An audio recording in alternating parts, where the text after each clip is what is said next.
Okay.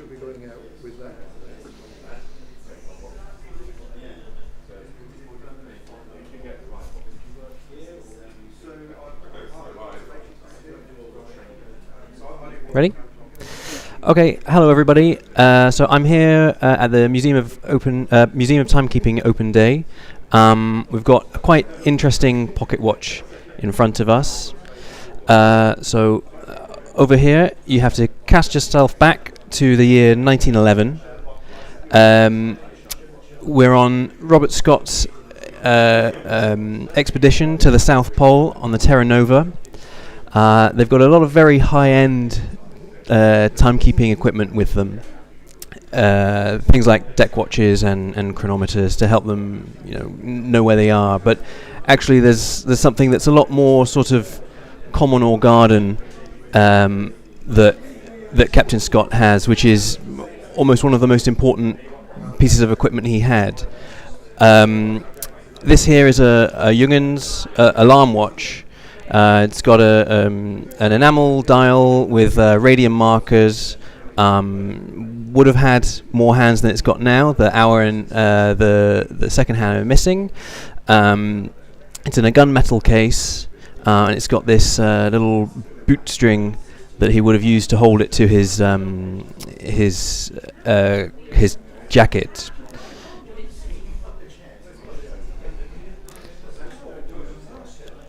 Right. Yes, there we go. Sorry about that.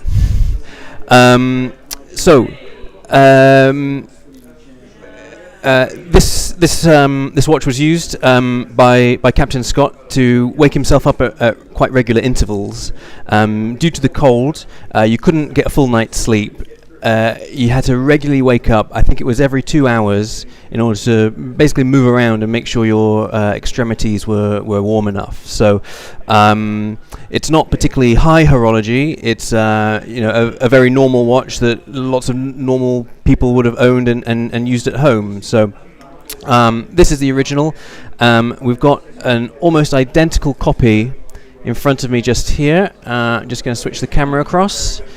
So here it is. You can see that it's got more hands, same dial, same case.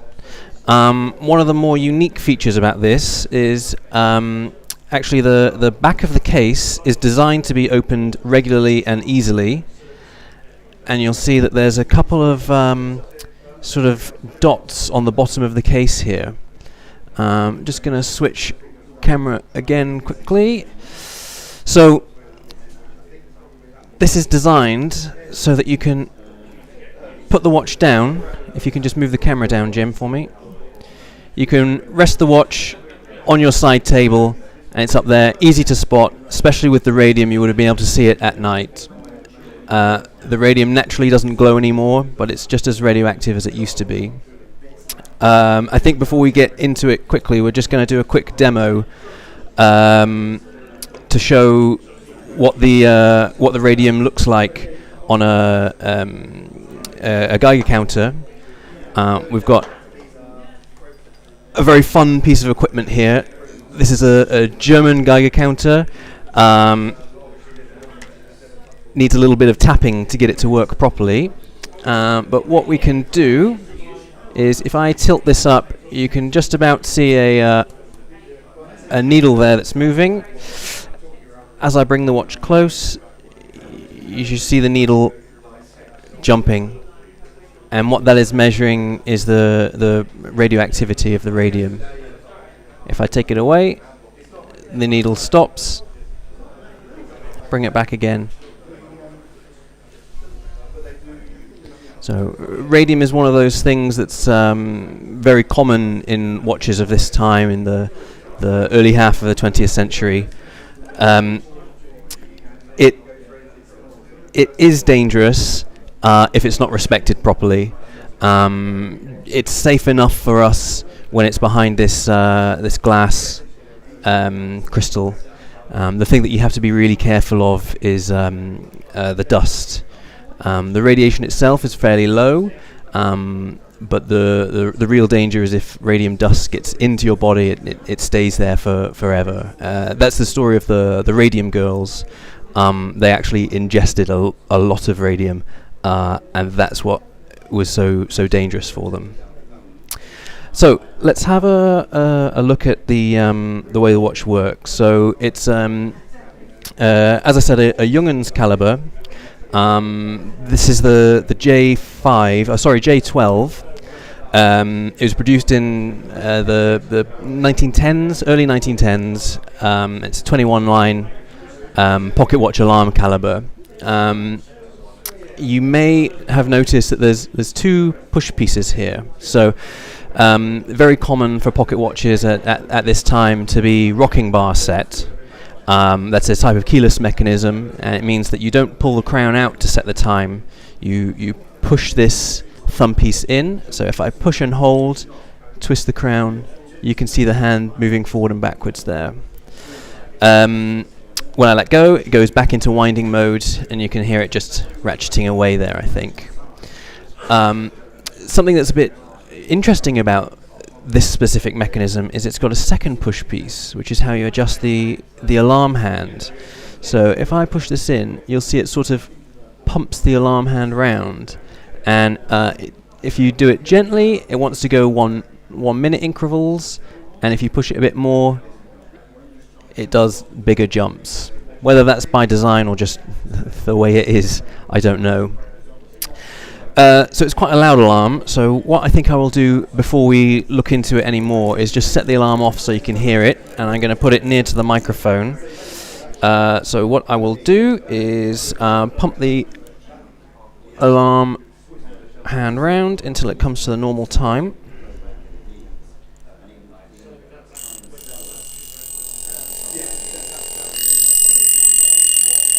So you can see that the alarm sound changes quite a lot as I open and close the case back there. So you can see it was clearly designed to have the case back open normally, and really this is both the bell and a dust cover, so it's doing two things at once. You'll notice that we've got a piece of white paper in here. That's just to help reflect some light across, because it's really difficult to see without that. This dark metal case makes it really quite shadowy. So looking closer at the movement, you can see that we've got the Junghans symbol here. If I zoom in a bit closer, I don't know if it's going to focus or not. No, okay. So this is not complete, actually. It's missing a component here. You can see the screw hole. That's actually the alarm on or off switch. The way this watch works, which we'll talk about a little bit later, is that actually it only has one barrel or one spring to power both the watch function and the alarm function. So you have to have an on-off switch for the alarm system. You can't just not wind it up. It's a German watch, so the text is all in German, and you've got which one's which. You've got Stoll and Weg. Weg is to wake. Stoll is the opposite. So let's quickly take the dust cover off.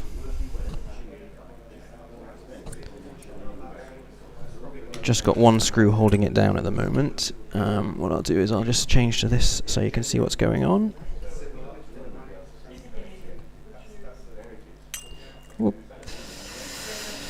Cool. So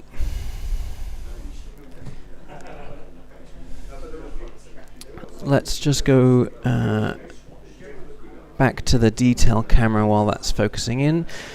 So here you can see it's a 3/4 plate construction, really quite basic. It's as far as the shape of everything goes here, it's sort of very common for what you'd expect from a European early 20th century watch. I believe it has 7 jewels. So most of those will be concentrated in the escapement, and the train itself is just brass bushes. You can see the escape wheel there, the next wheel there, and there's a center wheel just here, and this raised section which is designed to hold the bell away from everything on the movement. One thing that is quite unique is, as I mentioned, this sort of winding system. You can see here that this is sort of the crown wheel, really. It's quite an unusual shape, having a big gap here, and also you can see that it's got a really fat tooth here, which sort of operates like Geneva stop work or up-down work. So at the moment it's as wound down as it can be, because we just had the alarm running until the spring stopped. So what I'm going to do is wind the watch up, and you'll see here that we're going to go all the way around, and now it gets to a point where we cannot wind that sort of alarm mechanism up any further. What's happening now is we're just winding the going barrel. So what I'll do is I will just set off the alarm one more time. If you bear with me, I'm just going to pump the hand around, and this way you'll be able to see the crown wheel moving as we as the alarm runs. So almost there.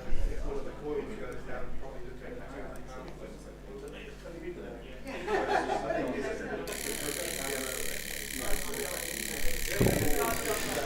So you can see here there's a pin which touches on this spring here. That just stops the wheel from being able to come out of engagement.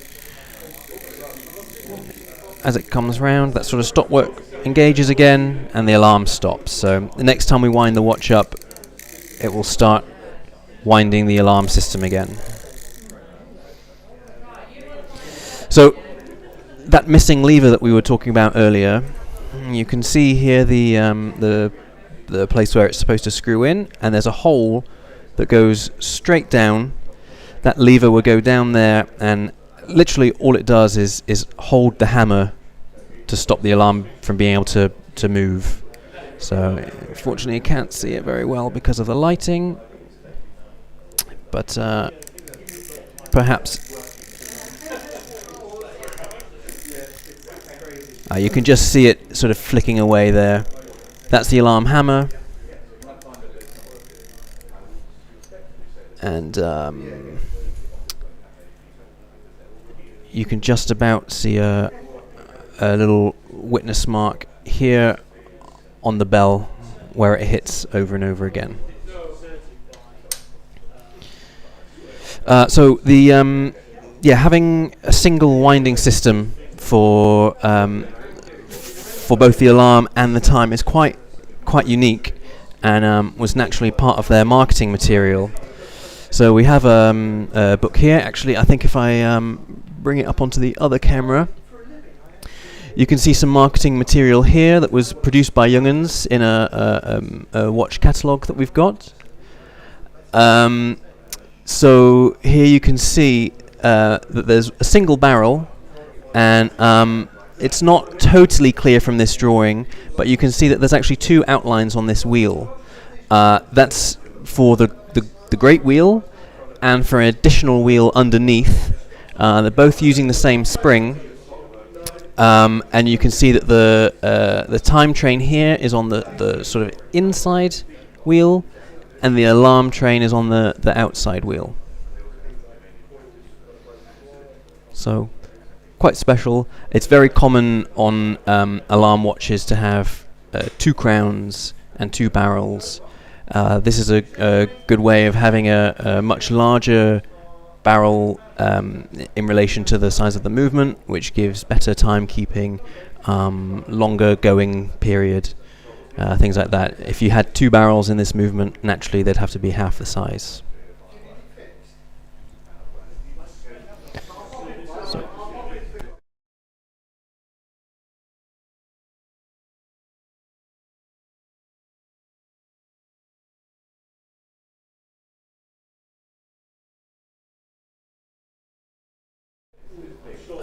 So we'll just have a look.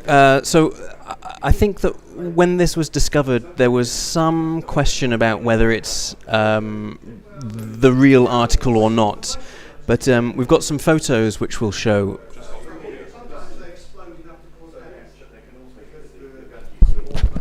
Can you hear me now? Is that working better?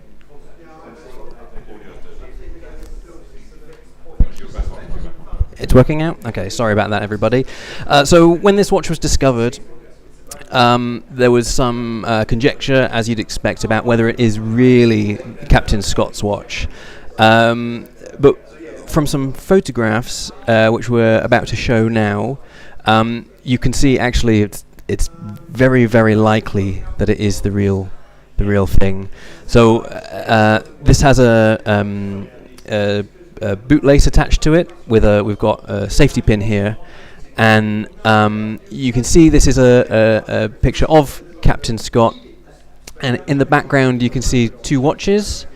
On one side there we've got probably a deck watch, sort of a very high quality, like exploration grade one with a hermetically sealed case. It's designed as almost a scientific instrument more than a watch, but it's called an explorer's watch, so you do see them. But then, next to it, in the same room, we have this very unsuspecting Jungen's pocket watch, and you can see there that it's pretty much the same. It's got the same bootlace, it's got the same safety pin. Admittedly, the lace was longer then than it is now. Some part of it has gone missing over the years, but clearly it is the same watch. So, yeah. So this watch is in display here at the Museum of Timekeeping in our watch room.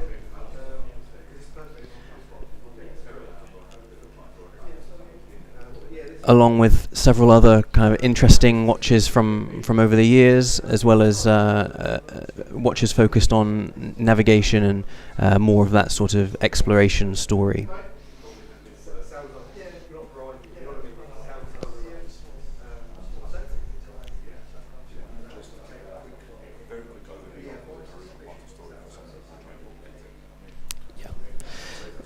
Yeah. So. I'll just recap the story for those that are joining later.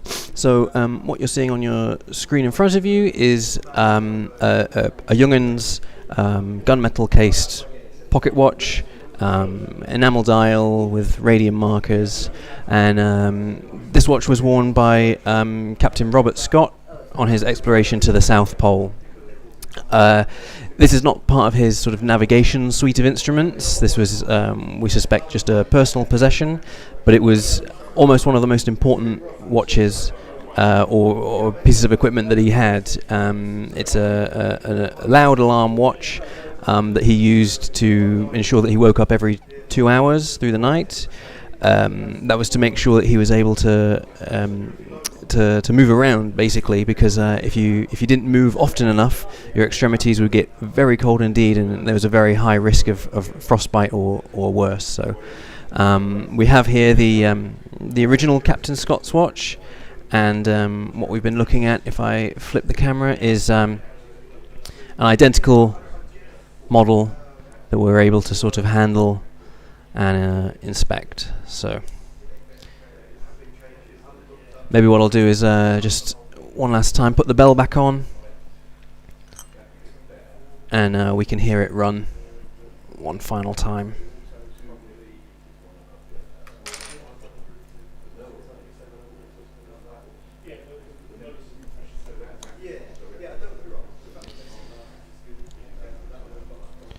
So what I want to do is wind the alarm system up, and I'll just change the camera to the front. Jim, if you can zoom in a little bit.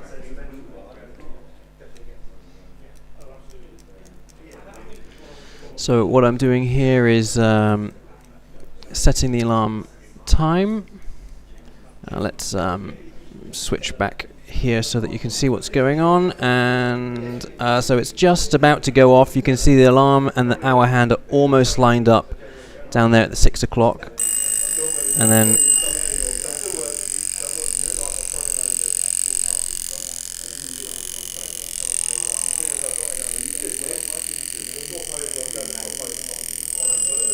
there we go. Great. Yeah, you can definitely feel that. I'm sure I would be shocked if you couldn't hear it, but yeah, if you were carrying this in your pocket, you would definitely feel it as well. It's much stronger than a phone ringing vibration. So there we go. Sorry, it was a bit muted there because the bell slipped. Yeah. If you could sleep through that, you have other problems to worry about, I think. So. Okay. Okay. Cool. Yeah. So thanks everybody. So this was Captain Scott's watch, looking at the Museum of Timekeeping for our open day today. Thanks for watching, and see you for the next time.